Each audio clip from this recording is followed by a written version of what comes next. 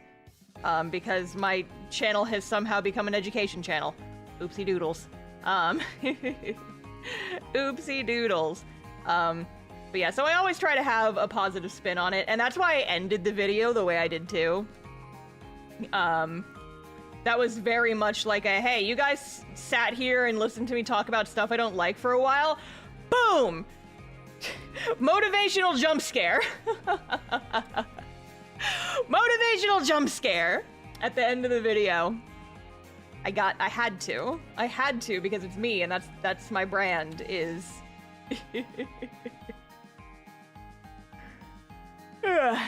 Your criticisms were well done. There's a difference between straight up bashing something to make others feel bad for the things they like versus valid but sometimes silly criticism. Yeah, that I definitely tried to lean more on like that this is silly, or this I think is a genuine critique of this thing and why I like this versus why I don't like this, and why there's sometimes merits to both, but in my personal opinion, this is bad because X reason. Made it very clear, like, people are allowed to disagree with me. That's totally fine, and people have. Lord knows people have. The Flesh Fang enjoyers, they are in my comments, and I do not understand them. I do not. I love that you gave out pointers on how to make things better, though. See, I don't think I would have done that video if I had not taken that, like, stance on it, right? It's just like, no, I'm not gonna sit here and make a video where I literally just bitch and moan for, like, several minutes. I have to, every video I make now has to have some kind of educational slant, because I am YouTube's comic teacher now, apparently. The comment section has dubbed me this. It is a title I wear proudly. Oh man, can I show you guys something? Can I show you guys something funny that was making me laugh yesterday? That I was showing my friends. Having a giggle about. Where is it? Here it is. So... So, I got this comment on Instagram the other day. And so, okay, so here, I will show you guys this. So this is just a screenshot from my phone, right? So I posted like this art I did of my VTuber. Hey, that's me, haha. Who's that? Who's that weird little anime girl? She looks cringe. Anyway, so I drew this and I have like my little thing down here and I'm like, yay, da-da-da, just talking about, you know, stuff. And I get this comment, oh my god, it's that girl that teach how to make webcomics and markers. Yup. Sure is. It sure is. Stop yelling at me and charge my phone, okay? Shut up. My phone battery drains really fast. Shut up. But no, I just... Absolutely no shade to this person at all. It just made me giggle so much. Who's that? You guys do not understand how hard it was to restrain myself from commenting, I don't know who you're talking about, or who? That person would have been like, yeah, you go to look up the username. It's like, oh yeah, it's some YouTuber called TheStarfishface. And I'm like, oh really? Oh yeah? Oh yeah? Is that, what's the username? What is that person's username, huh? What is it? Anyway. It just, oh, it made me giggle. It made me laugh so hard. I was like, of course I know her. She's me. Oh, so good. So good. Made my day yesterday. Mwah. Chef's kiss. Loves it. Feet. All right. Starfish faces. Yeah, okay. So, did you know that if you want to change your Instagram username, you have to wait 2 weeks? So, long story short, my old Instagram account, I can't use it anymore. So I made a new account, and so my old account was TheStarfishface, and I want to keep my branding consistent, so I want my new one to be TheStarfishface now. I want to transfer that username to my new account, but when I made the new account, I had to name it something else. So I called it Starfish Faces. I just stuck an S on the end. And so I changed the name of my old account that was the Starfish Face, and I changed that to something else. But before I can change the name of my The Starfish Faces account to just The Starfish Face, I have to wait 2 weeks for the, for the username to become available again. So I am waiting. But yes, so that will be a thing eventually. In a couple weeks. But don't worry about it.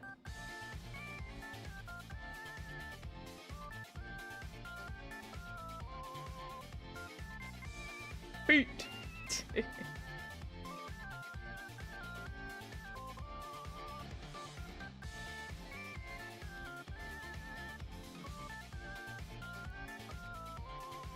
But yeah, so I've been up to a bit. I have been working. Oh, here's a story. Here's a story. So I don't know how many of you guys have been waiting on an update for the Kickstarter. The reason I have not shared an update on the Kickstarter yet is because I haven't really had an update that was not frustrating. But that makes it sound worse than it actually is. So what happened was, a couple weeks ago, I ordered the proofs for the Castoff books. And that involves, you know, like so I pay them the money. They make like the printing plates for the pages that I selected a couple of pages that I wanted to get hardcover versions of, just to, like, you know, test the colors. And the interior pages look great. I'm very excited. The interior comic pages look phenomenal. I'm very excited to finally get those printed. But I also got a copy of the cover because, you know, I was planning on getting spot foil and spot gloss on the cover, and I wanted to make sure that it all looked nice before it went to final printing. And so there was some kind of miscommunication from my printer because I, you know, assumed that when I ordered the proof, I would be getting the proof made with, you know, the spot gloss and the spot foil, the proof of the cover. And so a couple weeks ago, I get the proofs in the mail, and the interior proofs look great, but the front cover doesn't have the spot gloss or the spot foil on it. It's like, it's just the print. And I said, no, huh? And so I emailed my printer and I said, hey, I got my proof, it looks great, but why is there no spot foil or spot gloss on it? And they said, oh, well, you would have had to pay extra for that, and you didn't say that you wanted that. And I said, okay, well, that's bold of you two. It's like, you didn't ask. I, you know, assumed that because I submitted files with spot gloss and spot foil, and spot gloss and spot foil are, you know, included in the quote that I sent you guys, that you guys sent me, that you would assume, or at least, you know, give me the option to get my proofs made with spot gloss and spot foil. And they said, oh, well, we're so sorry about the miscommunication. We can send you another batch of proofs for, we'll send you another batch of proofs. And you will have to pay extra for the spot gloss and spot foil prints to be made, which is fine. They should have charged me for those in the first place anyway. And you'll also have to pay to get the print plates remade. And I said, now hold on. Because, okay, you guys, so there's like 3 prints that they needed to make. There's the spot gloss print, like the print plates. There's the spot foil print plate. And then there's just the regular color print plates. So they had made the color print plates. They had made those, they had used them to print out my cover, and then they had it sent to me without these two. And so now they were saying, it's like, okay, well, we still have these, I know that we already charged you for the color print plates, but now that you're asking for like a new round of proofs, you're going to have to get you're going to have to pay to get the color prints remade. And I said, hold on, I already paid to have the color print plates made. Why do I have to pay for it again? And they said, oh, well, that's because we don't hold on to print plates after a project has been finished, because we don't really have storage for it, and it's more economical to, you know, just like get rid of those pretty much as soon as the printing is done. And I said, now hold on. This miscommunication was your fault. Why do I have to pay to get the prints made again? Gravity Falls comeback, RN? Matthew Pryor, thank you for the super chat. Unfortunately, no, I do not have any thoughts because I have not really been paying much attention to it. But thank you for the super chat, I appreciate it. But yeah, so basically they were like, yeah, we know that we were the one who made the mistake and then immediately threw out the printing plates that you already paid for. But if you want to get a new round of proofs with the extra print plates that we didn't ask you if you wanted anyway, you're gonna have to pay to get these remade. And I basically said, no. And so I had to send several very frustrated emails back and forth to my printer being like, it is completely unreasonable for me to have to pay like $150 to get the prints remade when you guys were the ones who sent me the wrong thing in the first place. And then you were the ones who threw them away immediately before even checking to see if, you know, the project was done. I'm not paying for that shit, but you're gonna send me the correct proofs and you're gonna pay me for and you're gonna pay for the shipping. I will pay for the additional like spot foil and spot gloss plates because you should have charged me for that in the first place, but I'm not repaying for shit that I already paid for. And so, you know, I had to be a Karen. I had to put my butt down, or I had to put my foot down, and I was just like, God damn it. So that is why there has not been a Kickstarter update in a couple of weeks.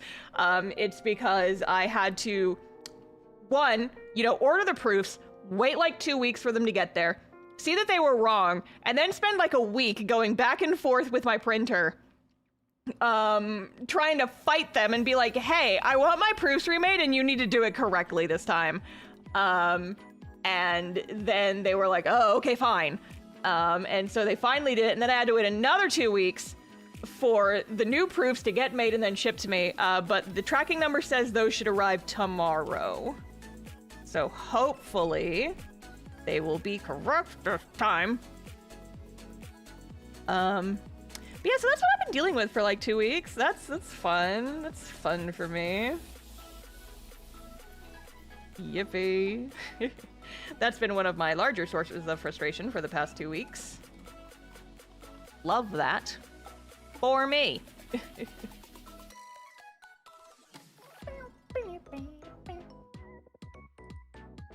Good on you for standing up with your frustrated emails. Oh, I was so trying to be nice, because you know me, I'm like a chronic people pleaser, right? It's like, I never want to rock the boat. I never want to make people upset. I try so hard to be so nice to everybody. But I was just like, listen, $150 isn't the end of the world if I need to like spend that to get the prints remade. But I shouldn't have to pay it because I already paid that much, and they were the ones who got rid of the printing plates before the project was done. Not my fault. I refuse to take responsibility. And it's like, I made the point when I was like, you know, rambling about this to my friends. I made the point, it's like, if they are mean enough to me, I can just walk. I paid them like a small deposit so that we could like get started on pre-press stuff early, but I actually have not paid them for the full cost of the printing yet. I've been waiting for the proofs to get approved and all that before I like, you know, send them the actual final amount. And so I was just like, if I was, you know, steamed and on voice calls with my friends, and I'm like, I swear to God, if they fight me anymore on this, if they're gonna continue to be butts to me, I can absolutely threaten to just walk. And you know, like, it's a big printing project. Like, I'm printing 2,000 books. It's gonna be like close to $10,000 that they would be losing out on. That they are not gonna get if they don't work with this me. might sound random, but do you remember the 7 corn dogs thing? Here and Queer, thank you for the super chat. Yes, I do. Why are we bringing it up now? Thank you for the super chat, though. I appreciate it. But yes, so that is what I have been dealing with. That is what Star has been frustrated about. Like, snorting fire out my nose. She's like, but yeah, so the short version is eventually, finally, they were like, okay, fine, we'll redo. He's like, you don't, we'll pay to cover the getting the prints remade. Fine. Ugh. So that starts fun stuff. Yippee. Love that for me. I love having to channel my inner Karen who barely exists. But sometimes people, they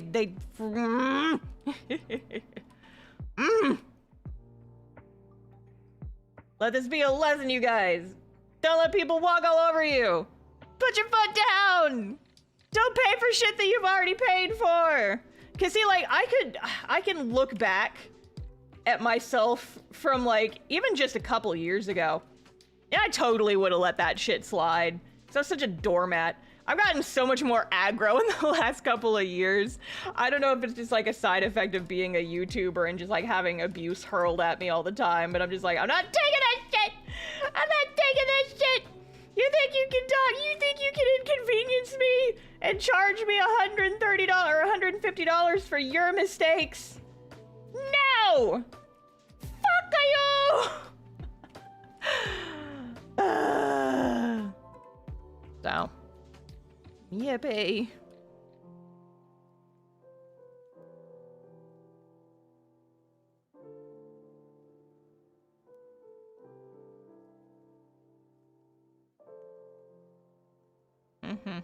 What are you willing to put up with today? Not fucking this! Exactly, exactly.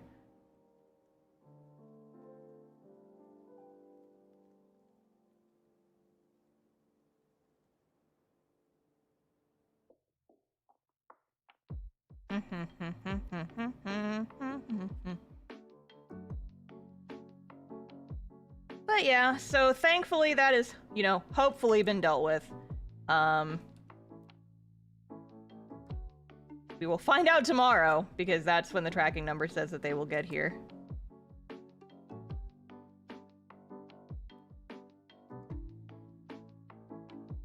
And then, you know, hopefully, if those all look good, I can hit the big red go button. But there might be, like, a couple of, like, little cosmetic things that I want to change. Mostly just, like, changing the font size on the back of the book cover, stuff like that. But, you know, I want to see it in person first before I make that call. I haven't drawn Sage in this little cardigan in so long.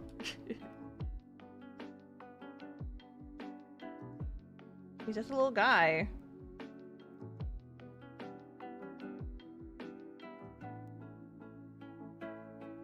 Sage has canonically had, like, the same cardigan for, like, 20 years.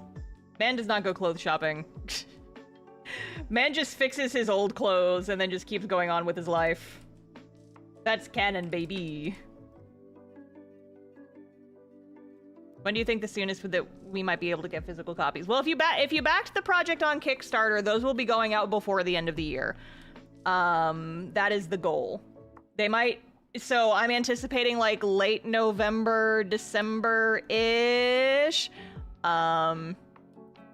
But yeah, it's gonna be a little bit because once I hit, it's like a 10-week turnaround for the printing and shipping.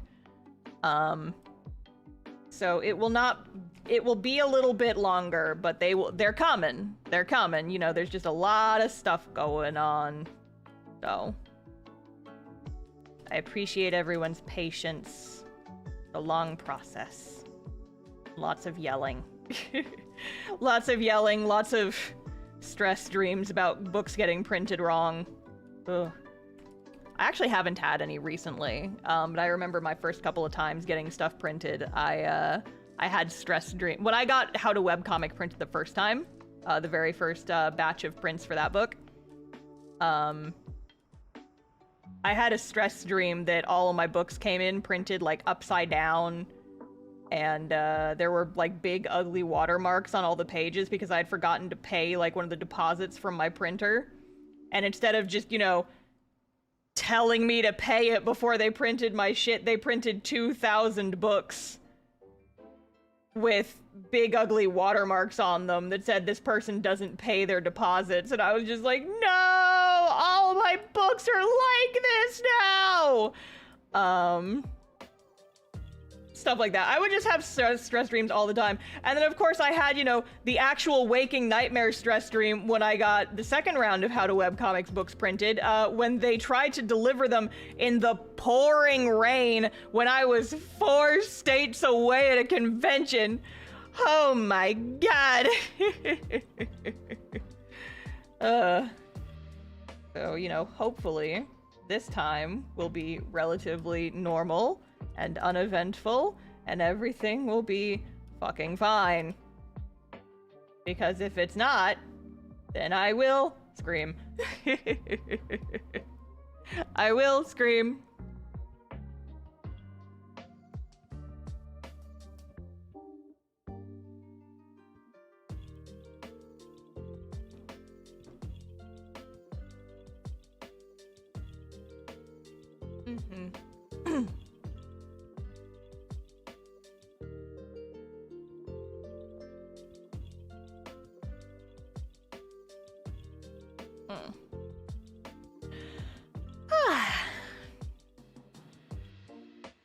Look at my little guy. Look at this little freaking guy. Look at him. He's little.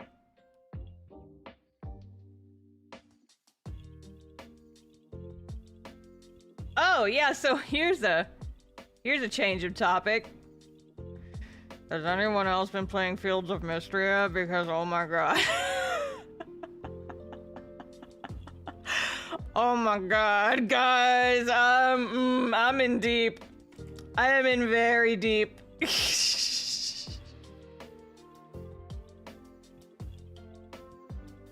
No, but it looks fun. Oh, it is. It's very fun. I was thinking about maybe streaming it, but I was just like, nah. This is a star game for me. This is a me game. For me. I want to try Fields of Mystery, but I'm always suspicious of early access games. Honestly, it doesn't even feel like early access. It took like a year of in-game time before I started hitting walls on stuff. Before I started being like, okay, you can't progress any further in the mines. We'll be updating it later, and then we'll have like stuff in the fall. And I'm like, okay, well, I guess I can't do that. And then I went and like did some of the other stuff, and then just today I finally hit the, okay, this is like as far as in the plot as you can progress right now, but check back later and we'll have updates in the next coming months. And I'm like, okay, well, I guess I can't do that anymore. So now I'm just like trying to make an army of purple cows. Now I'm just trying to make an army of purple cows. Because you can like breed the livestock and make them, you can like breed them for different colors, and I want an army of purple animals. Yeah, there's purple cows! There's technically like 15 to 20 different color variations for each of the different types of livestock, and there's so many different types of livestock. There's like, each animal has like 6 different color variations that are like normal, realistic animal colors. And then once you get into the higher rarity colors, there's like pink and red and blue and purple. And so because I'm a fucking nerd, I made my avatar Verity, my little purple tiefling. And before you guys ask, yes, I absolutely did find the devil horn cosmetic item extremely quickly. So she looks pretty close to canon, and I'm extremely happy about it. But now I've just been like trying to breed all the purple animals. I've been trying to breed every color because I want to fill out my like chicken Pokedex or whatever. But I want purple aminals. I want all purple and pink aminals. Maybe blue if that is also an option. I'm not sure if it is, but if it is, I want them. And I found out there's a furniture set that has like crystal-y stuff in it, and I was like, my vibes! The ideal vibes! And so now I'm like trying to find the recipes for the other furniture items in that set.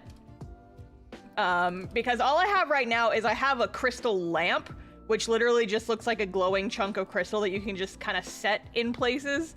And so I'm just like, oh my god, what game are you talking about? Fields of Mystria. It's an early access farming sim game, and I love it. I love it, I love it, I love it, I love it. So here's the story of what happened, is I just kind of kept, so I have not played a video game since like March. I sometimes just go through phases where video games do not give me the serotonin, and I was in one of those for a very long time. It was just like sitting down to play video games just like felt like something I was kind of forcing myself to do. And I was like, I don't want to play Zelda right now. I just want to do something where I can turn my brain off and not do anything. But see, the problem is, like, I don't want to play video games, but the problem is that video games are how I combat my burnout when I'm tired of doing art stuff. And if I don't have video games to play, then I end up just staring at my phone and watching TikToks all night. And that's not good for my brain either. And so I was just like, I need a new video game. I need a farming sim, but like nothing that was on the market was calling to me. And I was just like, I haven't played the Friends of Mineral Town remake since that game came out. And I feel like maybe I kind of just want to play that. And so I started playing that, and I immediately like bumped into stuff of just like, oh, this game is old. This game is old and does not have a lot of like stuff that more modern farming sims have that make the play experience nicer. And it was just like, oh, that's unfortunate. Where? Hey Star. I'm a new sub, love your art. I'm getting into upping my art game. Any CSP tips for smoother line art and line weight? Psychic Smith, thank you for the super chat, I appreciate it. So Clip Studio Paint has stabilizing features for all of its brushes. You can set it as a universal thing, or you can set it per brush. And so I recommend like tweaking that, and also your pen pressure settings to, it's like, I can't really, there's no value in me showing you my own graph because it very much varies by person, but I definitely recommend, you know, like futzing around with this, like the pen pressure settings and the stabilization settings, etc., etc., etc.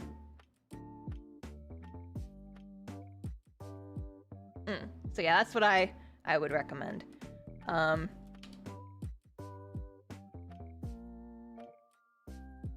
But yeah, and so it's like, as much as I love Friends of Mineral Town, it definitely like lacks some of the stuff that newer farming sims have going for them. It also, like, I love that game, I really do. Doesn't have much to do in it. Cause like, I love Rune Factory. If we're talking about farming sims, my absolute favorite series is Rune Factory. I adore Rune Factory. Rune Factory is a freaking delight. I love it, I love it, I love it, I love it. Are there dialogue bubbles gonna be? There's gonna be dialogue bubbles covering this frickin' bed. Yup, love that for me. Okay, it's fine. Rune Factory is just like, it's a farming sim, but it's like fantasy, and it's like, it's kind of anime, and like all the marriage candidates are always super cute. I love the character designs. There's a lot of like, you know, it's a farming sim, it's relaxing, it's fun, but it's also a dungeon crawler, and there's plot, and there's like, you know, Rune Factory 4 especially is lovely because there's like never any repeated dialogue. Like, there is so much character and life in those games. And honestly, that's like my biggest complaint with Stardew Valley, is just that I get bored. Whenever I play Stardew Valley, I play like a freaking hermit because I don't really care that much about any of the villagers. It's just like, it doesn't do anything for me. It's like, you guys aren't terribly interesting as characters, I'm sorry. Have you played Stardew Valley? I have. Stardew Valley for me is a solid B tier. It's like, I like a lot of the stuff it has going on, but I would definitely not consider it one of my favorite games. I play Stardew Valley when I just kind of want to turn my brain off, but like other farming sims do the same kind of stuff, and they do it a lot better, in my personal opinion. And so it's like, if I had the choice between Stardew Valley and a Rune Factory, I would always pick a Rune Factory, hands down. Just because there's so much more to do, right?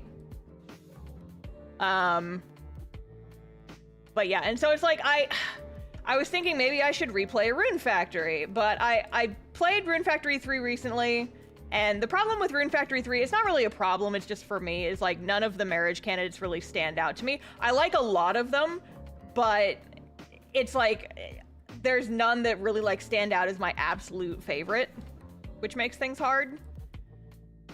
And then the end game of that game is not, it's okay.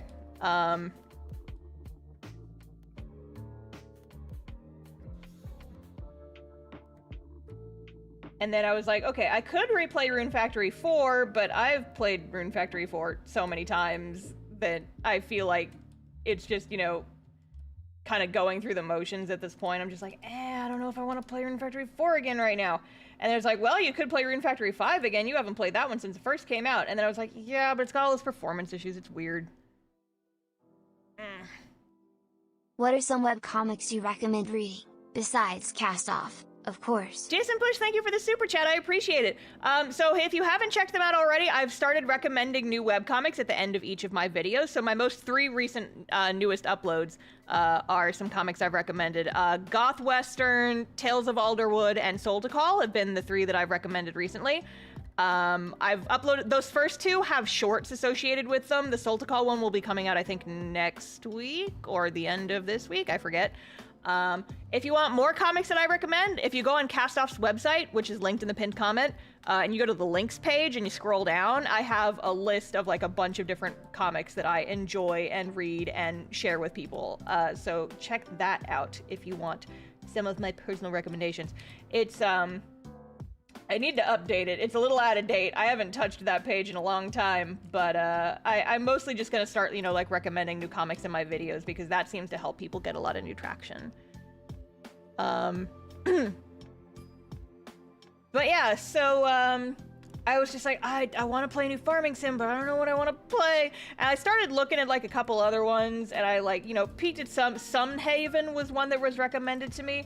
I was like, oh, this seems all right, but I'm not like huge on the aesthetic from what I've seen. But then just by pure coincidence, Fields of Mystery came out like it had come out like a week before I was having these thoughts. And now I'm starting to see it everywhere.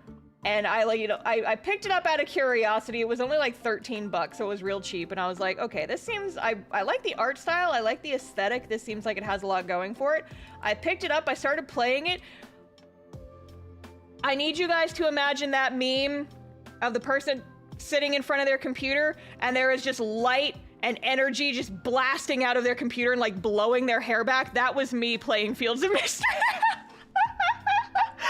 It's like, oh my god! They took Stardew Valley and they made it good.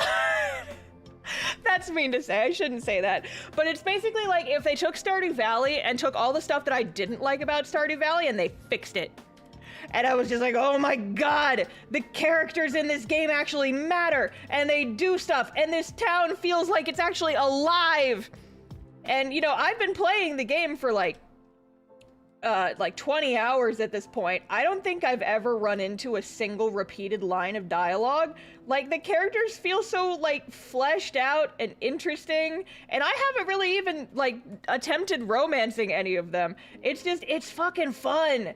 And, like, the character customization is really interesting. There's so many, like, quality of life stuff. You can buy stuff from shops whenever the hell you want. It's like an honor system type of thing. You just go into a shop, even if the shopkeeper's not there, you can still buy stuff. You still buy stuff. It's awesome.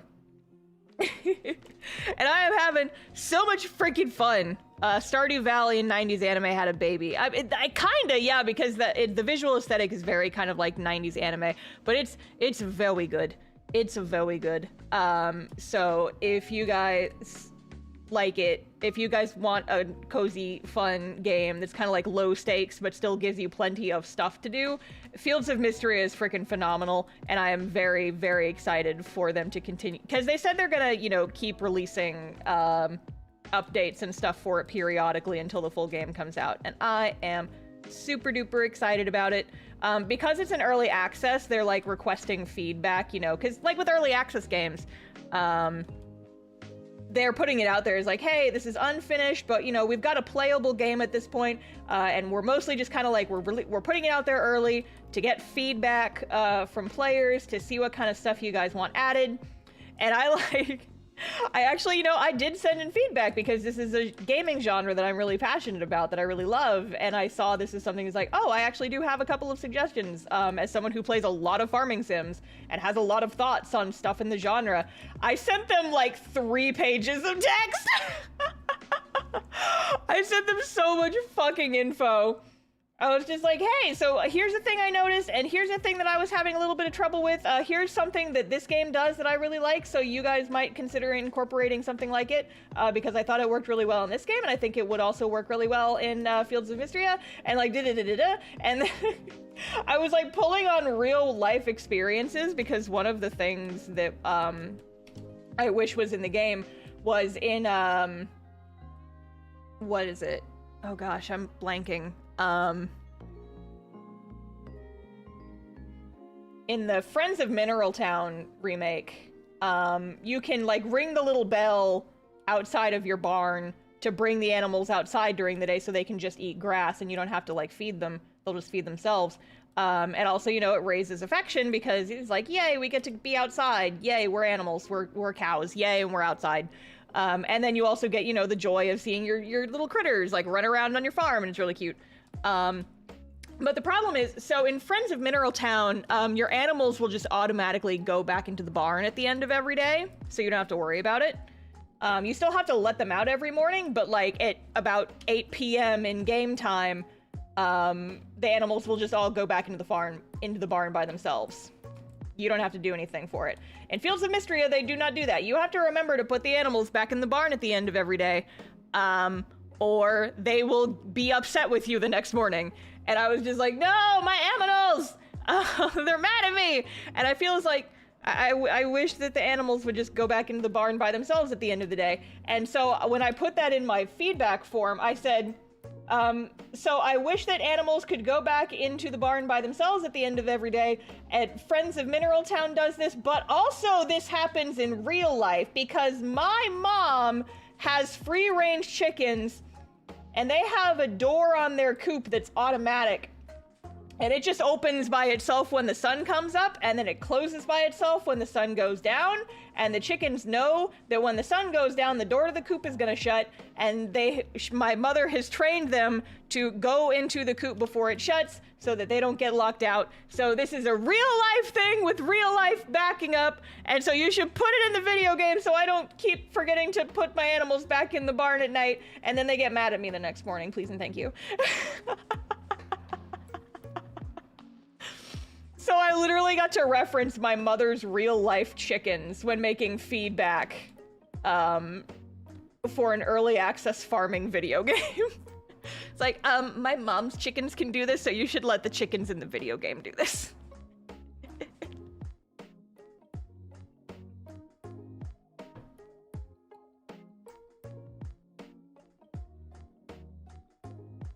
Okay, so where are the... Okay, so I actually do have to draw this disc.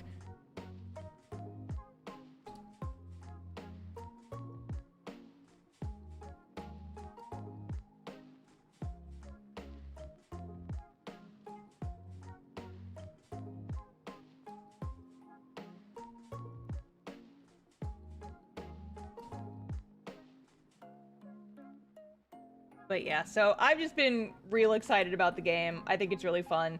I was thinking about maybe doing a video where I talk about like all the farming sims I've played, the stuff I like about them, the stuff I don't like about them, and then, you know, figuring out what the perfect hypothetical made for star farming sim would look like.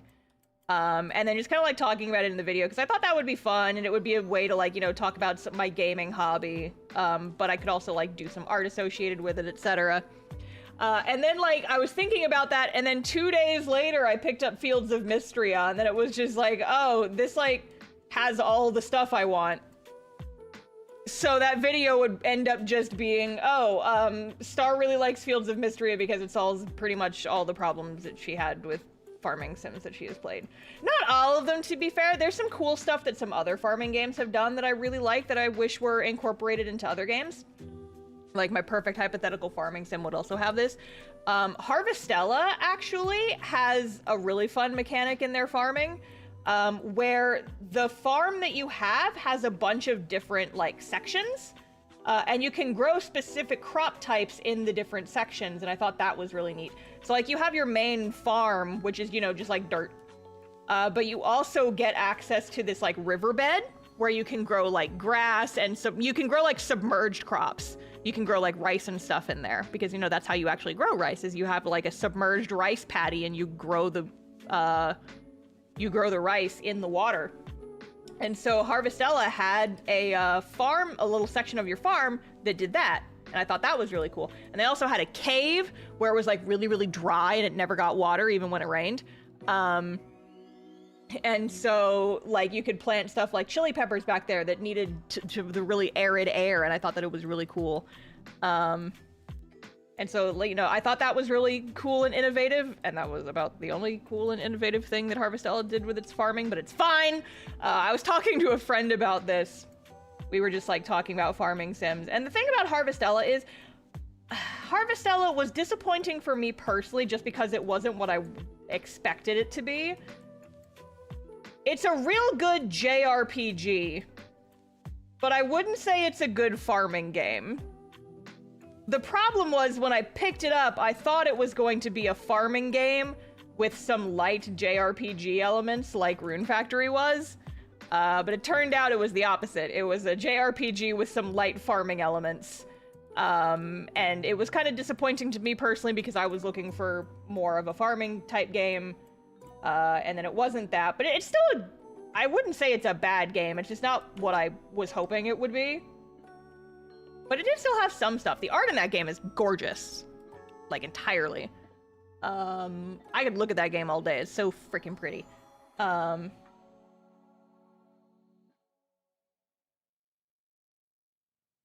But, yeah. And then there's, like, Rune Factory. I love a lot of the stuff they do in Rune Factory that just kind of, like, helps give you a sense of progression aside from, like, just, you know, playing through the day. That's one of my biggest gripes with, what is it? Stardew Valley.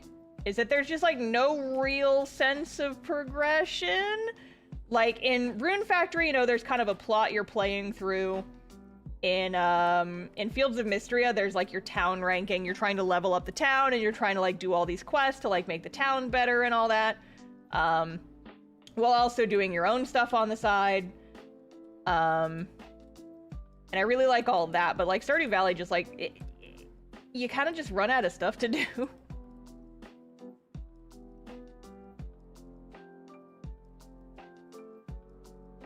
Yeah, so TLDR, I don't know if I'm gonna make the farming sim video now because it's just like, just play Fields of Mysteria. That's basically my perfect hypothetical ideal of a farming sim. Even though it's still early access, I have hopes that, you know, like they'll take the feedback and add some new cool stuff to it, so I hope the full game has some interesting things. Will you be at Rose City Comic Con? Not this year. Not this year. Next year, maybe. Maybe, but not this year. I am on a convention hiatus this year, because I wanted to focus on getting my book done. So, yay.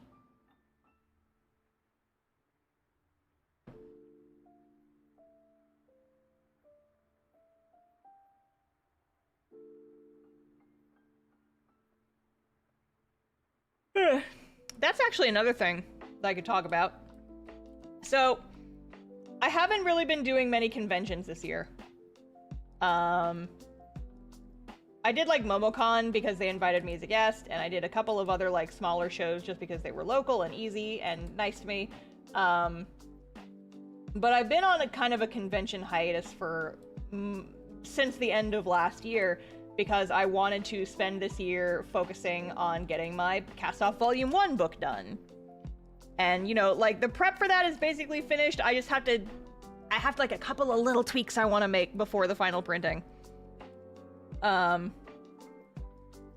And then after that, we will be good to go. I still have to do a couple of more like little things for the Kickstarter, but we're moving and schmoving. We are in business. And so I'm starting to think, it's like, oh, well, dang, I'll have the books in my hand pretty soon, which means, you know, in theory, I could start applying for conventions again. And I started thinking about that because, you know, like for conventions, you usually have to apply several months in advance if you want to do Artist Alley stuff. And so I started thinking, like, oh boy, it's about time for me to start applying for Artist Alley again. I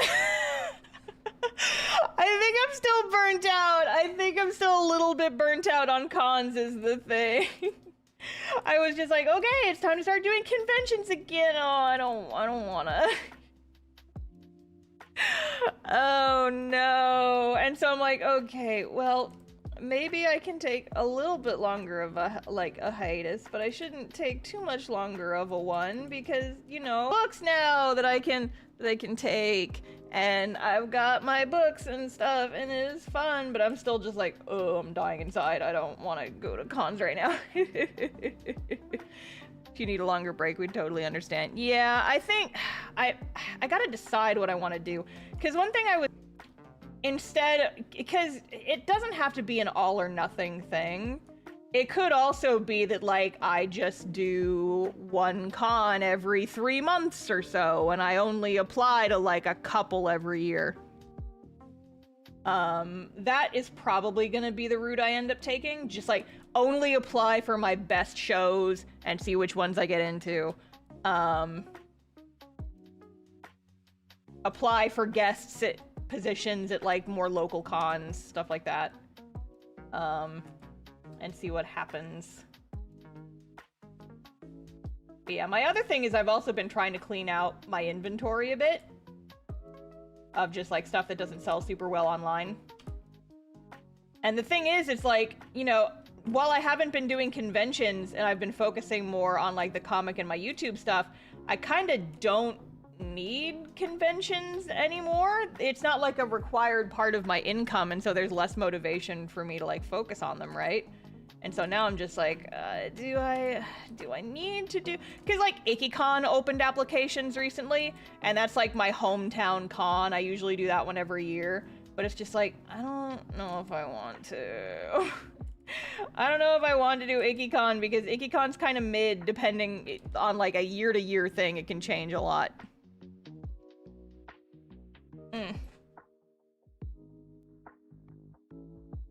Here's a 5 or so Sage can buy a new cardigan. Also, are fan art comics a good way to start off in comics, or original ideas best? Jade Gailey, thank you for the super chat. I appreciate it. So I definitely started with like sort of kind of a mix of both. I had some like original characters in heavy air quotes that I drew just to like, because I started doing like little comedy comic strips just based on dumb stuff my friends and I did. But then I also incorporated like video game comics into it, very heavily inspired by Awkward Zombie. So I mean, honestly, I feel like personally, either is a good choice. Just whichever one you choose, make sure it's something that you're gonna have a lot of fun with. Right? Because like I got my start on the line doing a lot of fan comics and like fan art stuff, but I got my start doing comics in general by just like coming up with some funny original characters and then making them act out stupid things that my friends and I did. So like, it's kind of a mixed bag. You can do either. Just, I wouldn't say that one is necessarily better than the other. Just do whichever one makes you happy, you know?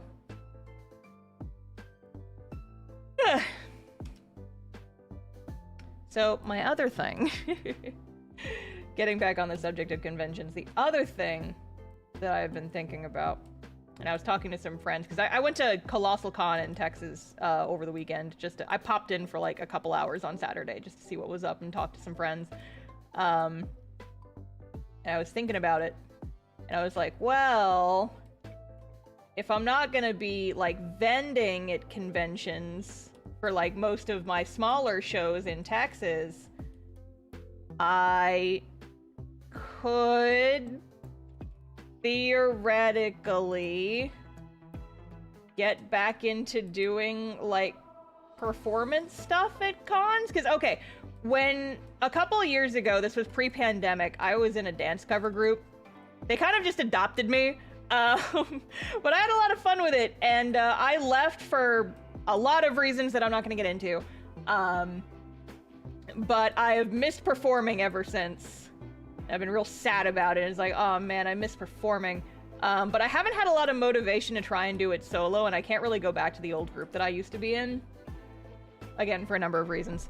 But so I was thinking, it's like, well, what if I started doing, you know, solo performances? I could do like some song covers, and I could like do some little stuff, and it could be fun, maybe.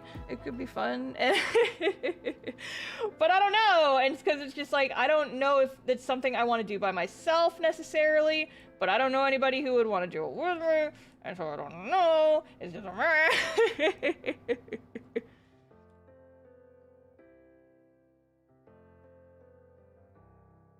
yeah, so I was thinking about that, but then I was thinking, like, well, would that be fun, or would I prefer to just, like, stick to what I'm good at, stick to doing art stuff, stick to running panels at cons?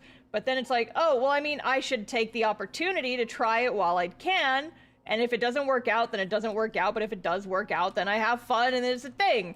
And I feel like that would open me up to the possibility of making new friends, which is always good, because I am so not good at being social and making new friends. But, you know, it would help, like, put me out there, you know?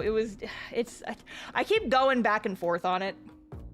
And I'm just like, I don't know what to do. But, like, people on YouTube that come to my streams keep telling me that I have a good voice, and so maybe I should try it. But I don't know, is it too cringe? I don't know. I'm not especially worried about being cringe. I just, bleh. Just have thoughts. I have a lot of them. Performance streaming. Hi, Jared. Thank you for the super chat. I don't know if I do like, you know, in-person performances, I don't know if I would also stream them. I would probably just record them and maybe put them up on the second channel or something. But it's just, I like idle stuff and I miss doing it and I want to get back into it, but it's hard because it's like, oh gosh, oh gosh, oh geez, oh gosh, oh geez, oh gosh, oh geez.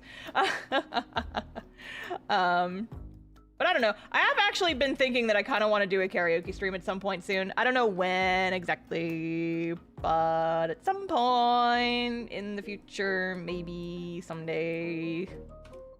I don't know. I've been thinking about it. It's like I haven't done a karaoke stream in a while. I've done some impromptu karaoke streams, but it's different. It's different.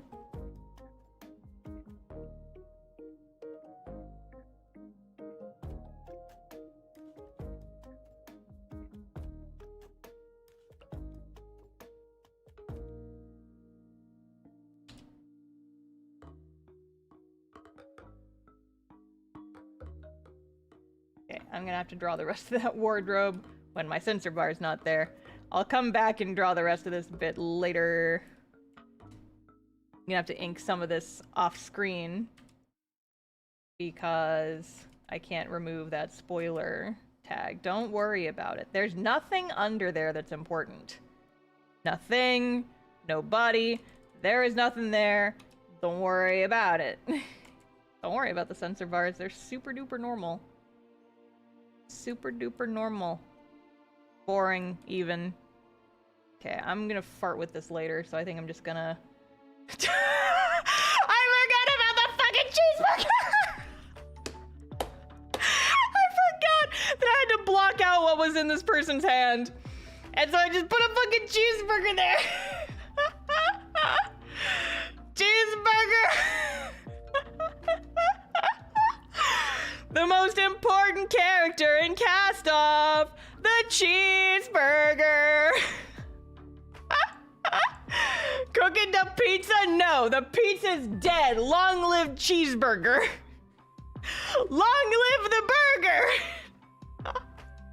Burgers and fries, baby.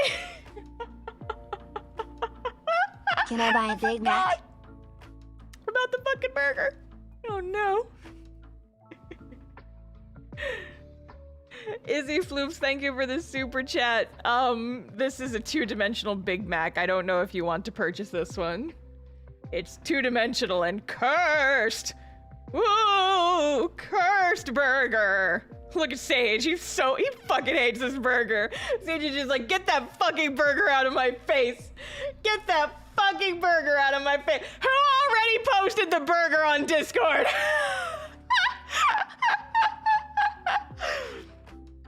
Something cheeseburger in paradise, but this scene is not paradise. This scene is whatever the opposite of paradise is, honestly. Look at how annoyed Sage is. Look at my poor son. He is going through it. I cannot tell you guys the context of this scene, but it's not fun. He's grumpy. Pizza is dead, long live burger. The cheeseburger.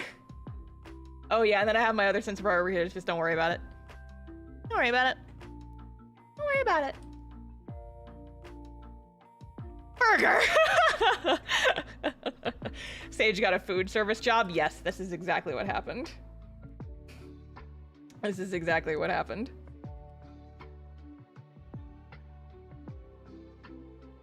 So in the next couple of pages, full spoiler alert, Sage is going to die, and then in order to be brought back to life, he has to consume the sacred cheeseburger. However, the sacred cheeseburger is like, it's kind of old and it's kind of stale, and he doesn't want to eat the sacred cheeseburger.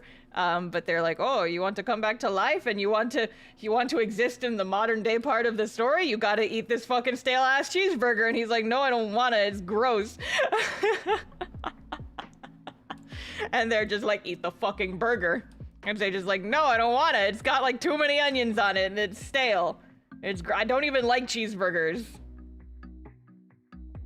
I don't even know if cheeseburgers exist in this universe. It's not just a burger, it's a cheeseburger. That is true. That is true. Like that SpongeBob episode where Krabs eats a moldy burger and dies. First of all, Mr. Krabs did not eat the moldy cheeseburger. The food inspector eats the moldy cheeseburger. You think you could slip that one past me? I watched SpongeBob every fucking day when I was a kid. I've seen all the good episodes. I haven't seen most of the newer recent ones where they forgot how to be funny, and then instead they just defaulted to being gross in like all the episodes. But I've seen the good SpongeBob and I remember that one.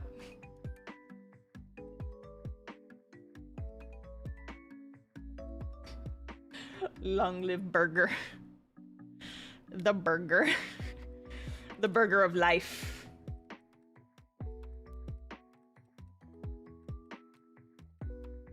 The life burger. They just like, take that burger somewhere else. I don't want it. And they're just like, but you will, if you don't eat this burger, Sage, you will die. And he's like, well, maybe I don't want to eat the burger. I am stubborn. I'm gonna sit here and I'm gonna talk to you about my burger problems.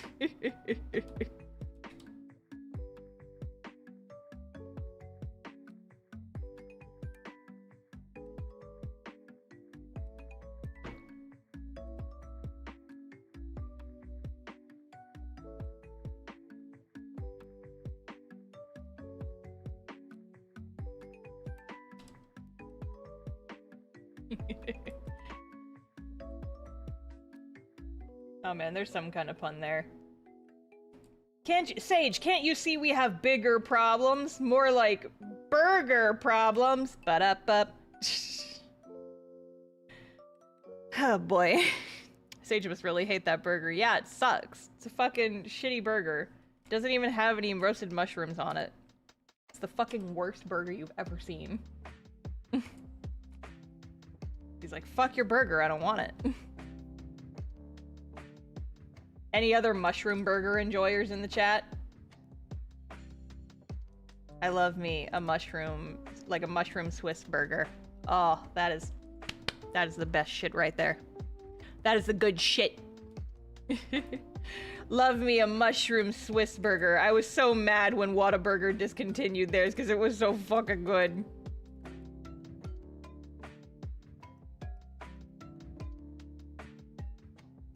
Every time I go to a restaurant that has burger, I'm like, do they have a mushroom burger? And they usually do. And I'm just like, fuck yeah, I know what I'm getting.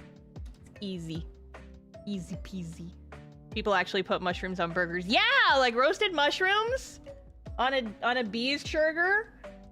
It's fucking delicious. But I like mushrooms. I know if you don't like mushrooms, obviously, this would not be a good pick for you. But I am a shameless mushroom enjoyer. I love a mushroom in most things. Where do you get the good shit burgers? Mighty Fine, mostly. But I think Mighty Fine might be like a Texas only chain. It might even be just an Austin chain. But Mighty Fine Burgers and Fries is top tier burger joint. I don't care about any of the others. Just give me a Mighty Fine. Hang on, I'm gonna look this up actually.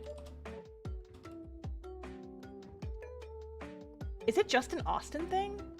It might just be an Austin thing. Oh no, not images, maps. Oh gosh, yeah, yeah, it's just Austin. Okay, well, you guys ever go to Austin, get yourself a Mighty Fine burger.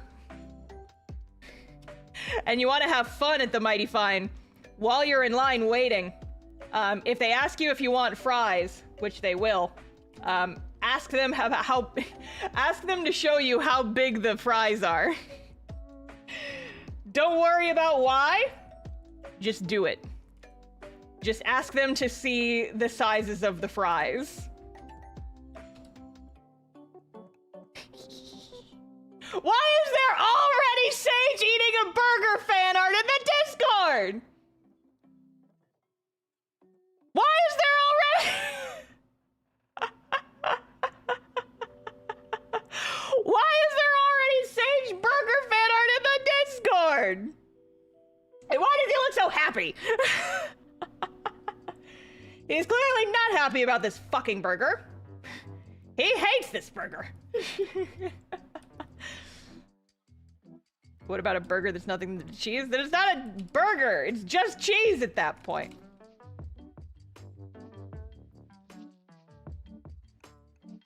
Sage is just like, you come into my house, you try to force feed me burger I don't want. Fucking get out of here.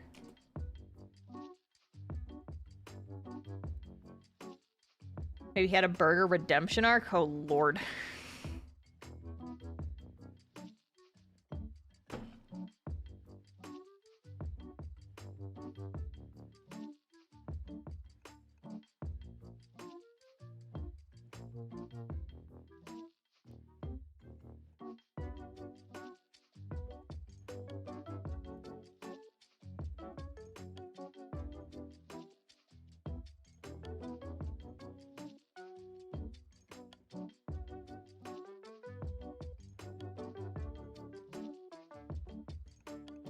Okay, here's the thing. Here's the thing, guys. I need to make a really quick bathroom break. But when I come back, remind me to talk about the art book. Remind me. Because I'm gonna forget otherwise. I'm gonna go to the bathroom. I'll be right back.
Okay, I'm back.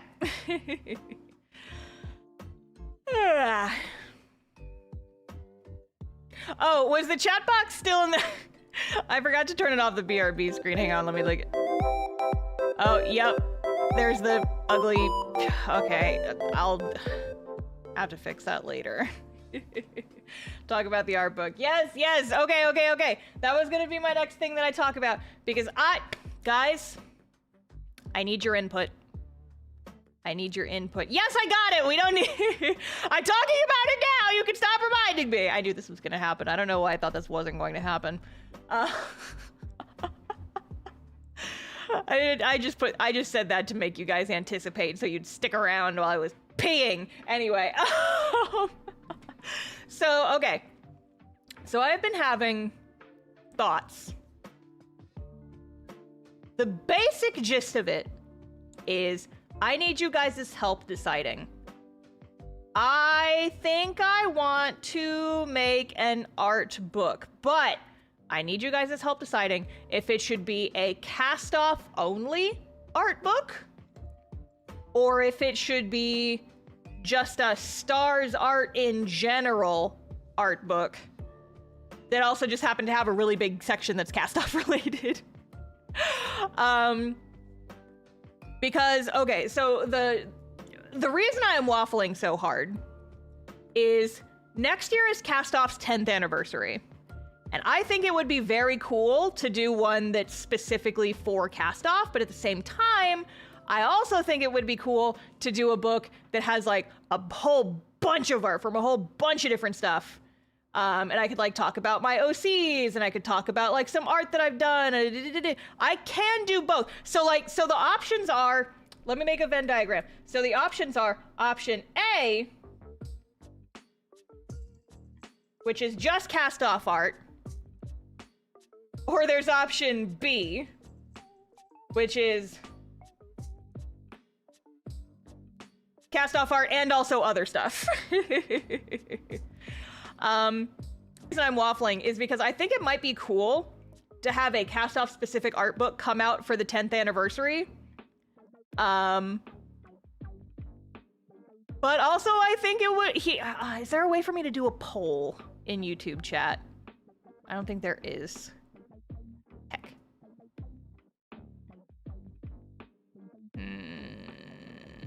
Okay, I'm seeing mostly votes for B.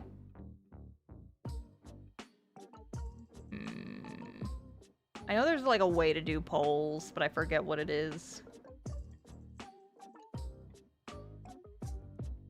There are polls in lives. Where, though?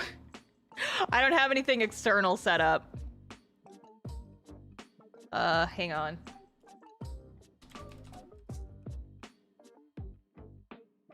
Can you do a poll in YouTube chat? Oh, it's like a fucking... You need a bot for it. I don't have time to fart with this. Here, you know what? I'll make a poll on my Patreon later. How's that? I will make a poll on my Patreon later, and then I will, like, post it in places. I'll post the link in places. But, okay, so the long version of the story is... So, I've been doing the Castoff Mail Club for, like, 5 years now. We're coming up on the Mail Club's 5th anniversary. Medmath, thank you for the super chat. Vector will read it eventually. If you do a general art book, you can include Verity and Dimery, among other things of. Yeah, that was kind of my thought.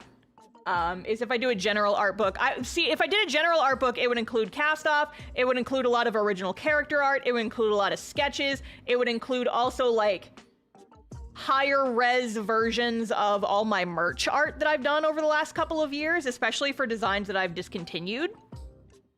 So that's like kind of my other thing.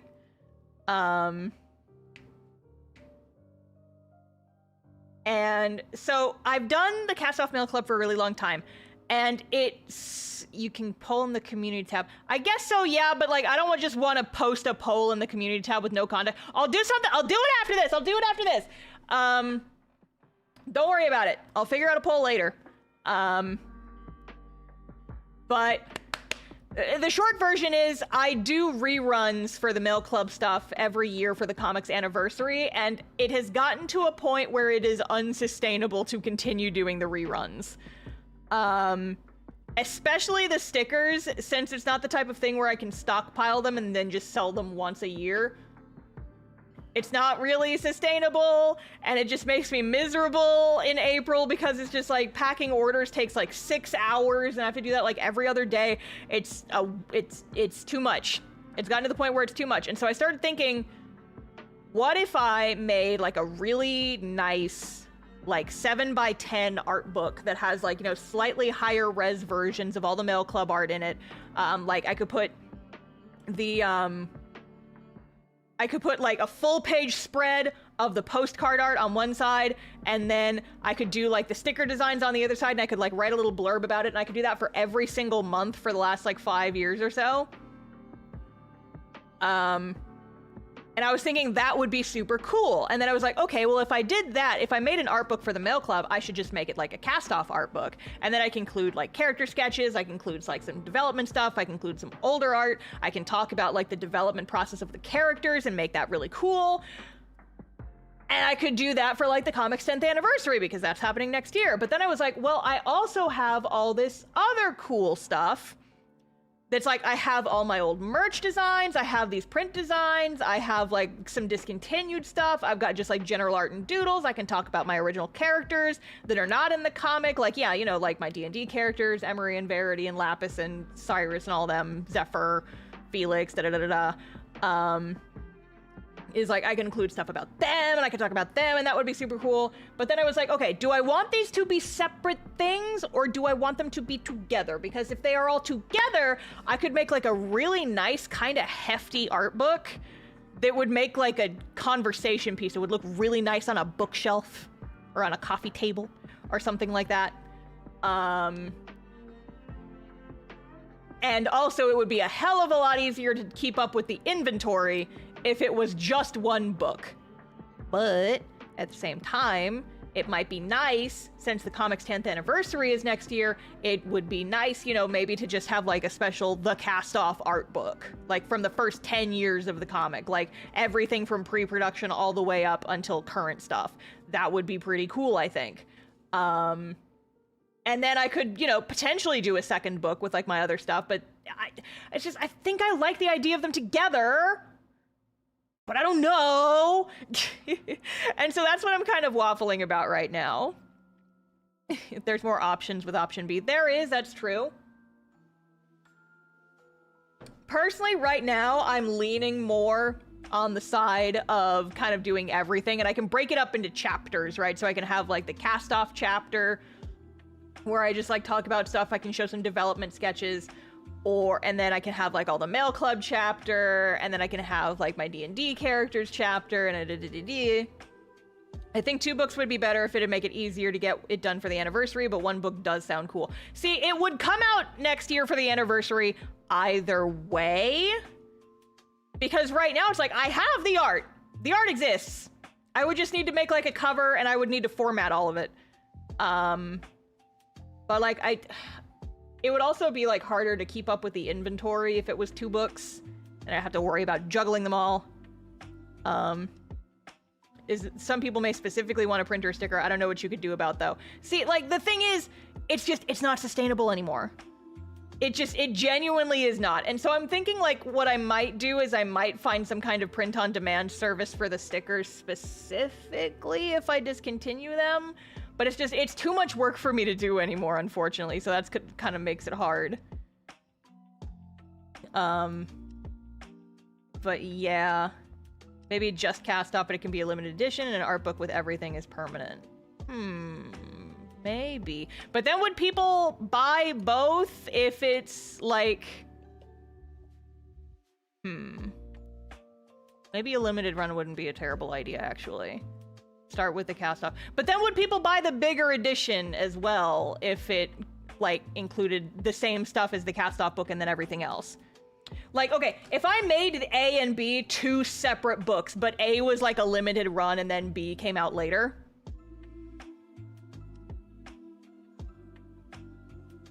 But see, then there's like this mystery third group that like just wants the other stuff and doesn't care about the webcomic. And I mean, honestly, I'm not super interested in catering to those people because read my webcomic.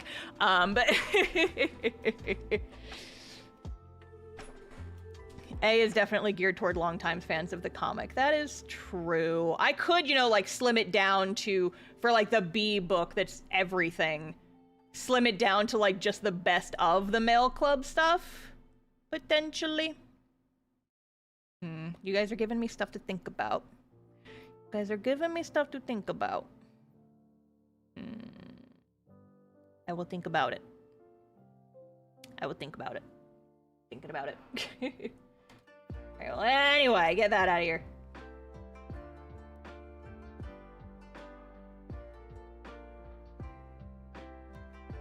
Because, like, okay, I could just make them two entirely separate books. One where it's like the Castoff art book, and then the stars art from like this year to this year stuff.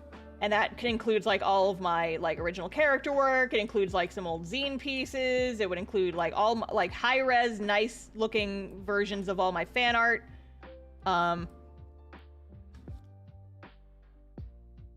Limited run of A focused on concepts and stuff you developed for Castoff, including Mail Club, then take out the development stuff for possible B art book. Yeah, potentially. What I could do is like make the Castoff only book that goes into a bit more depth. I could make that one like a limited run, but make PDFs available in perpetuity. So like it's a limited physical run. But then like you can still get it as a PDF later. If you find it later and you still want to get it. I could do like, I could do like reruns of it every year potentially.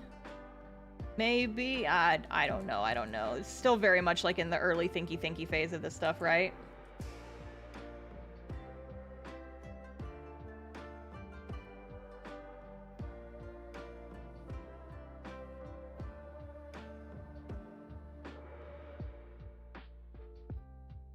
But yeah, so anyway, the point is like this is just something that I've been thinking about. It's like, you know, I've been doing the whole pro art thing for like 5 years at this point. I've got so much like Castoff art, some of it that's never seen the light of day, a lot of it that has, but it's like, you know, it's all kind of scattered in different places. I would also love the opportunity to just like talk about all my OCs in one place and stuff like that. And I'm just a big dork, and I'm getting all excited about printing now. Rerun sounds like a lot of work to take on every year. See, that is exactly why I'm thinking about this in the first place, right?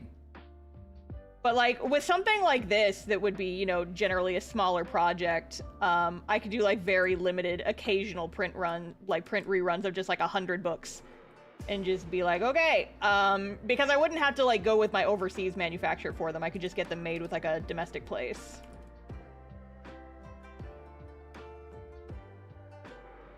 Rerun every few years instead. Yeah, maybe.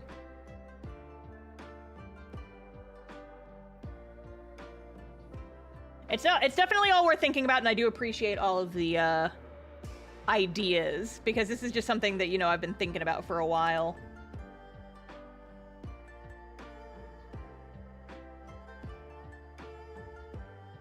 But I keep just going back to like, I think it would be really cool to just like have one big art book, like one big boy art book that I just like bring to all my cons.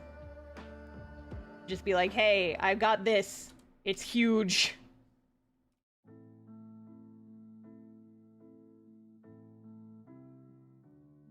It's just got like all of it in there. It's got all of it in there. I don't know. I've kind of started collecting like art books.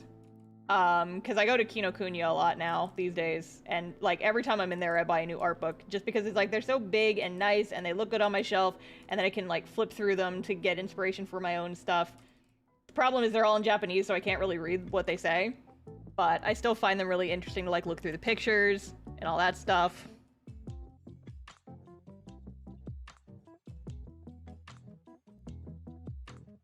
And I was just, I kind of have like, it kind of comes and goes with the tides, but it's just like every like 6 months or so I'll get it in my head. It's like, man, I wish I could make an art book, but like I can't. It's possible. That is a thing I can do, and I have so much art that I could potentially put into one. Like, good golly. figure someone who lived in Japan could read Japanese. You would be surprised! You would be surprised. But no, my Japanese is fucking miserable. And it's only gotten worse since I left. 'Cause I haven't been practicing every day, right?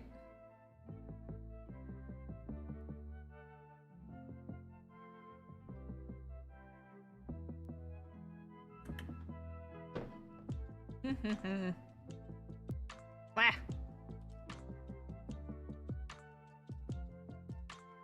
I'd worry about this after getting Castoff physical published. I mean, I am. That has happened already. Like, the books are coming. You know, it's gonna take a few more months, but like, all I have to do is send the printer money and then they will make the books. Like, the only reason I'm thinking about this now is because I have all this free time in my brain because that has already happened. So, yeah. I am. But it's like, you know, a project this big, and if I want it to come out next year, it means I kind of have to start thinking about it now. Because, like, full disclosure, Volume 2 is not going to be ready for next spring. What I'm kind of thinking is that maybe I do Volume 1 this year, and then the art book next year, and then Volume 2 the year after. And I'm thinking, like, I do a new book every 2 years. But again, this is thinking, like, way far out. This could entirely change. But, you know, so you get it all up in your head, and then you just think about it.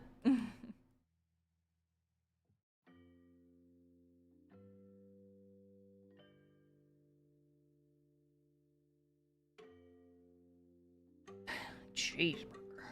Look at this moody little boy. Look at this guy. Look at this friggin' nerd.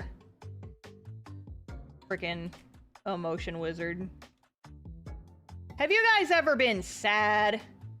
Have you guys ever been sad about things and you just wish you could make the sad go away? Have you tried physically ripping the sad out of your body with magic? Call Sage's therapy offices today! Whee! Good choices all around over here. Yahaha. Surely nothing will go wrong. Absolutely nothing can go wrong with this genius plan. To physically rip all the sads out of your body. Yoink. But yeah, I have a lot of big projects all happening at once right now. And they're all taking up a lot of space in my brain, but I'm excited about all of them is the problem. And so my brain is just in a constant state of brrrr. Because I've got the art book, I've got the D&D video that I'm still working on. I've been working on the D&D video, by the way. If you guys are channel members, you may have seen that I posted the finished prologue for the D&D video. Because I finished that a few weeks ago, after procrastinating on the second half for like 6 frickin' months.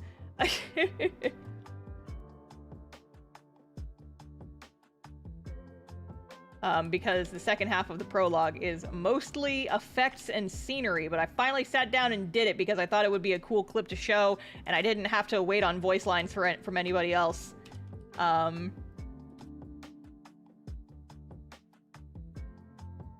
But yeah, I've been cooking it in the background. It's still happening. It's just, you know, it's kind of a back burner project that I poke at every like now and then. It was so good. Good job on that, by the way. Thank you.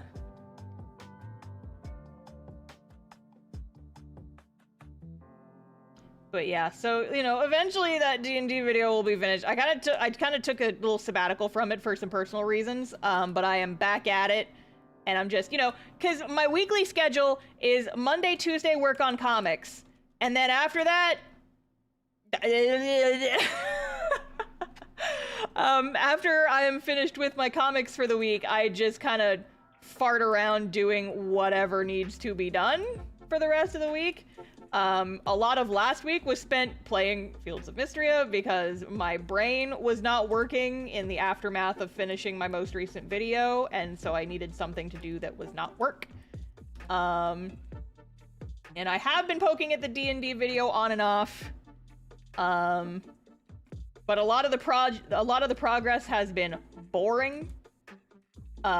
Or stuff that is not fully completed yet because I am still waiting on voice lines from other players before I can finish and post them online anywhere in any kind of meaningful capacity. And that just involves waiting on other people. But I am chugging along. But yeah, so like, I've got the Castoff books, which are getting there. Basically just like, you know, once the proofs get here tomorrow, we will see how those look. I might go back and forth on a little bit, but I should be able to hit the big red go button for getting books printed by the end of the month. That should be very within the possibility. And then there's also the D&D video, and then I gotta work on whatever my next YouTube video is. And then I also have, you know, this art book that I kind of want to do, just kind of like pinging around in the back of my head. It's all just a bunch of ping pong balls all the time. All the time with these ping pong balls. Sage looks stressed. When is he not stressed? Yeah, he's always like that. Sage is just me. All of them are just me, really, but like, yeah. Sage is just like, what if this little guy was so stressed out? And the little guy is actually me, but he's also Sage. My little guy.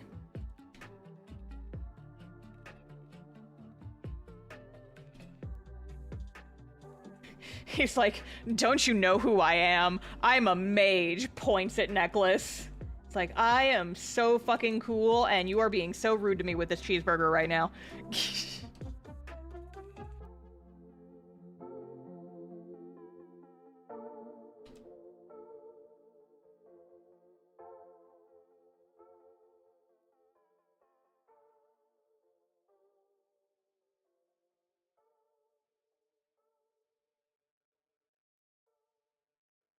I love his little cowlick. Hehe. Have you guys ever considered that if you have a character, you should give them a little cowlick? Have you ever considered it? You should consider it if you haven't. If you haven't given a character a cute little sproing at the back of their head, you should do that. Star seal of approval. Ka-chonk. But I will now. Hell yeah! Let's go! Don't worry about what's happening in this panel. Don't worry about what's... He's keeping the cheeseburger in his pocket. And so he's got to get the cheeseburger out. That is what's happening in this panel. You guys ever... I mean, come on. Like, everybody keeps a cheeseburger in their pocket, right? Why is there more cheeseburger fan art in the Discord? Oh my god! I don't know what the fuck I was doing making the Castoff, making the mail club for this chapter. You know, like just standard cute little characters. Should have made Sage and Nico's Pizza Shop. I don't know what the fuck I was thinking. Ugh. Don't leave home without it. You gotta have your pocket burger on hand at all times. Pocket burger. It's very important. Something packing heat, but the heat is just emanating from the burger because it's fresh off the grill. Pocket burger. Everybody loves pocket burger. It's the coolest.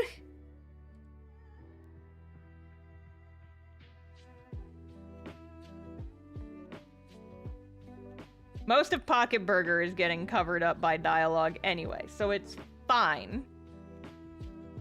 It's fine. Don't worry about it, cheeseburger. Cheeseburger in paradise. Except this is not paradise because it's a fucking intense scene and you guys just don't know it yet because the dialogue is not visible. Y'all will see. Hey guys, what do you think the scene is about? What do you think is going on in the scene? What do you think is being censored by Cheeseburger? I mean, obviously we all know that it's Pocket Burger, but like, what do you guys think is happening? What do you guys think is going on in the scene? And bear in mind that this is page 55 of the chapter. The page the website got today was page like 30 something.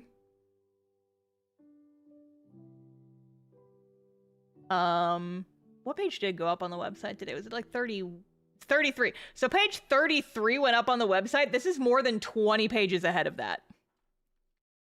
So what do you guys think could possibly happen in 20 pages to make Sage so mad? Besides burger.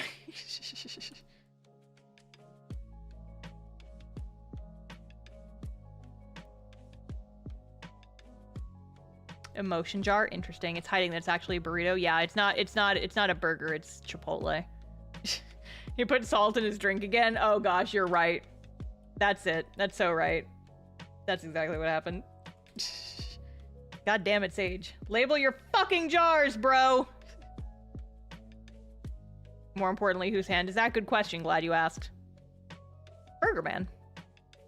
Burger Man. Burger Man. They're demanding the lost years of birthday cards. Yeah, birthday cards and child support. It's pizza, not a cheeseburger. No, the pizza's entirely different. The pizza's on the floor. We know this already.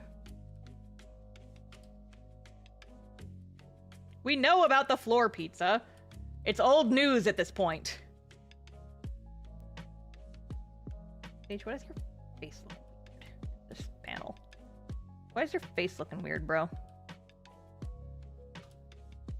Ties into the prologue somehow. Yeah, there's a big pizza in the prologue too.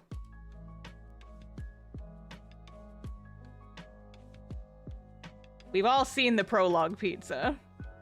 We all know that that's there.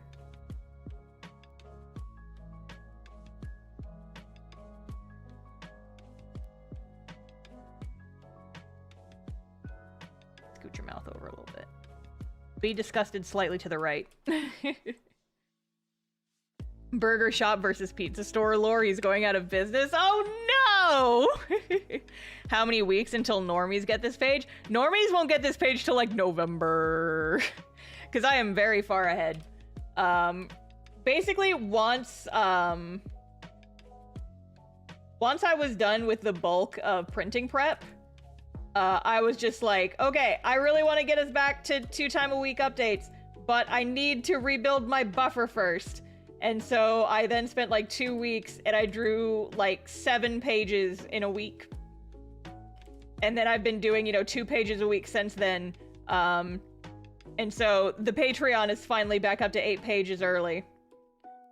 So yeah, spoiler alert. If you guys join my Patreon, you can see Castoff pages 12 pages early. Not 12, 8. 8 pages early. So patrons just got page 40 something last night. And you can see pages early for $5 a month. It's a good investment in seeing bad things happen to these little blorbos. I mean, what? No, that would be ridiculous.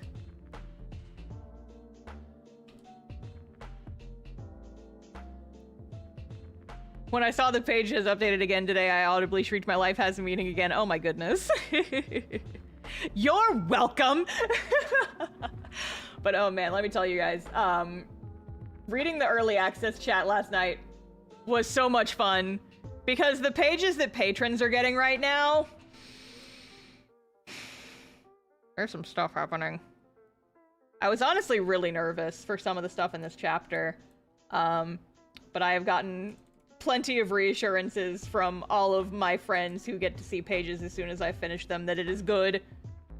But it just stresses me out because it's like, I mean, like I said, there's a lot of stuff that happens in chapter 12.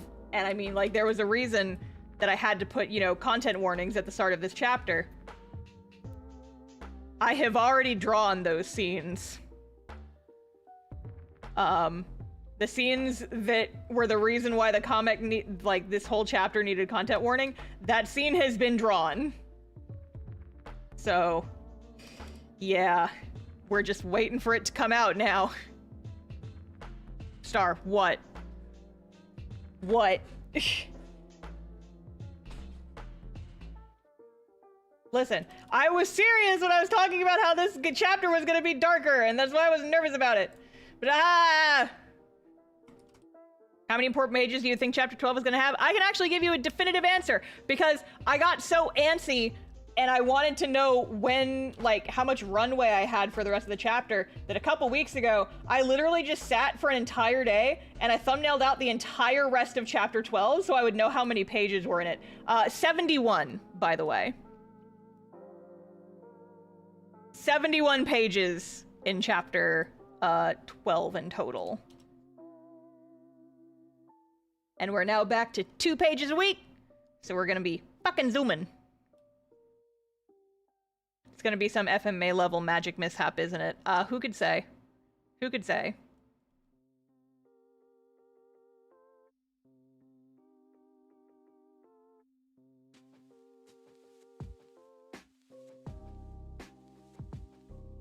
You put salt in your tea? No. Because I don't drink tea. Next question.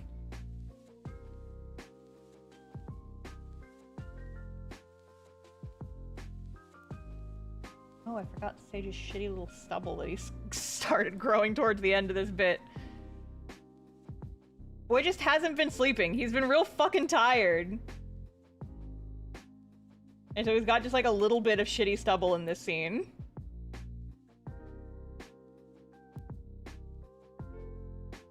Not a lot, just a little bit.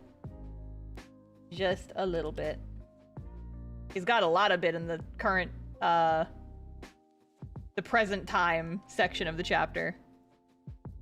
Or, well, you know what I mean, like the non-flashback area. Cheeseburger. Cheeseburger.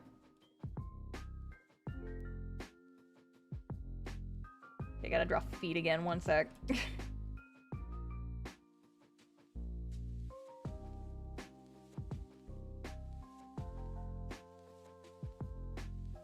Shoes! Who hurt Sage so bad? Himself, honestly. This fucking boy. Just stupid wizard. Love him to pieces. Genuinely a super fun character to write for. He did it to himself.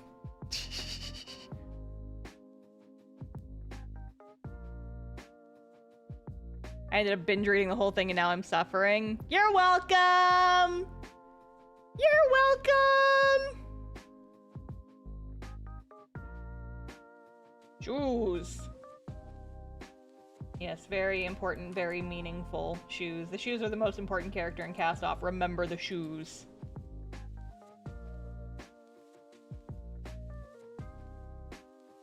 But I keep making them look like fucking clown shoes! I know how to draw, I promise.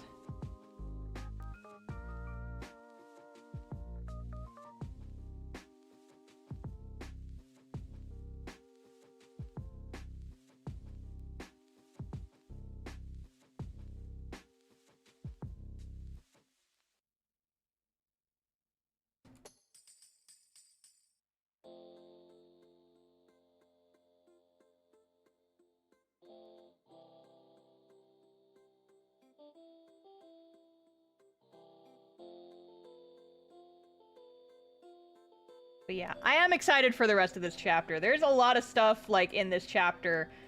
Several scenes, like, towards the end of this chapter is stuff that I've been waiting on for literal years. If you make webcomics, you know, like, there's those scenes that you're just so excited for. That you just get to wait for you have to wait for, like, years, but then when you finally get to them, it's just, like, so freaking exciting. Yes.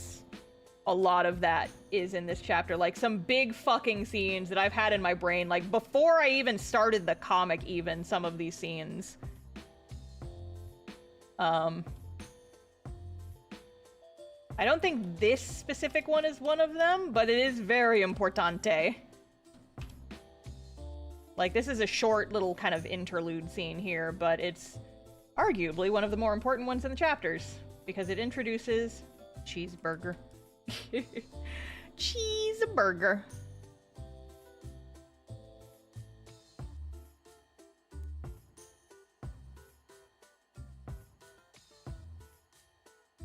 Just very delicately go around this sleeve. I can ink this hand, and I will have to ink the burger later. I can't show the burger on stream, it's too spoilery.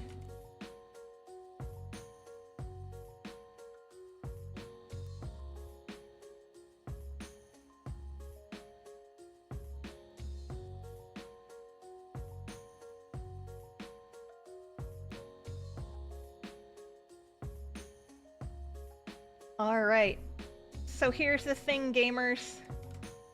That is all the inks that I have for today.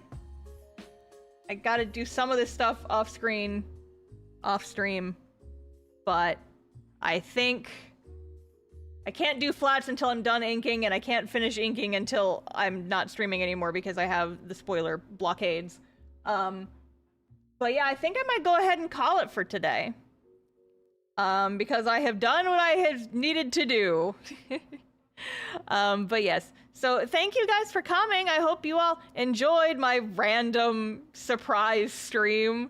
I kind of liked this. I kind of liked, you know, the reason I haven't been streaming so much recently is just because, like, I haven't had much to stream. But I will probably, almost definitely be streaming either later this week or next week because I have to work on the mail club stuff for next month. We're doing the Idle AU, baby. We're finally drawing the Idle AU. Let's fucking go. So I will be working on that. If not the end of this week, that will be like a Monday stream next week. But we shall see. So just keep an eye out. I'll be announcing it on Discord, and also if you have not subscribed already, please make sure to do that because that's the best way to get alerted for streams and also any of my future videos. I post a long form video once a month, and I also post shorts all up around in there. But yes, so thank you guys for coming. I'm gonna go ahead and peace out. I hope you guys have a good rest of your day. I'll see you next time. Bye!